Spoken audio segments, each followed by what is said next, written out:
Il m'arrive parfois au moment où je veux me concentrer dans la prière, d'avoir des pensées terribles qui me viennent à l'esprit. Des pensées d'impudicité, de fornication, des pensées de distraction, des pensées d'incrédulité. Des événements qui sont passés déjà depuis des moments, des disputes par exemple avec des personnes, qui se mettent à revêtir toute leur importance alors que je les ai presque oubliés juste au moment de cette prière. Alors je ne sais pas si ça vous arrive également, faites-le moi savoir dans les commentaires, mais cela m'arrive régulièrement. Il est vrai qu'en tant que chrétien, c'est normalement le Saint-Esprit qui doit guider nos pensées. Mais l'ennemi, le diable, qui le sait très bien, va essayer de nous ramener hors de cette prière, car il connaît l'importance de la prière et les dégâts qu'elle peut occasionner dans son royaume. Dans Proverbe 4, au verset 23, il est dit « Garde ton cœur plus que toute autre chose, car de lui viennent les sources de la vie. » Dans Genèse 6, au verset 5, il est dit « L'Éternel vit que la méchanceté des hommes était grande sur la terre et que toutes les pensées de leur cœur se portaient chaque jour uniquement vers le mal. » Nous pouvons voir dans ces passages que tout démarre dans le cœur. Le cœur est le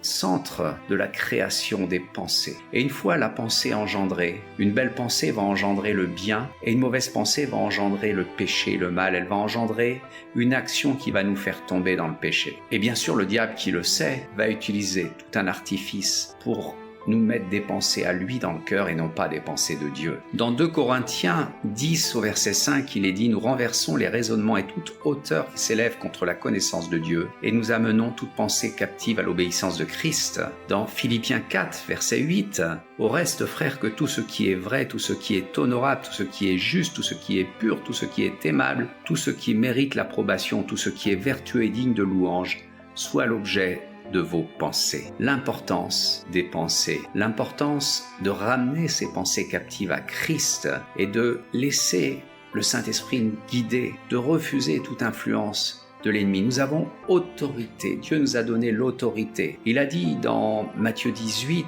« Tout ce que vous lirez sur la terre sera lié dans le ciel. » Alors, lions, quand cela arrive, ces esprits mauvais qui cherchent à nous détourner de Dieu et ramenons nos pensées captives à Christ. Soyez bénis.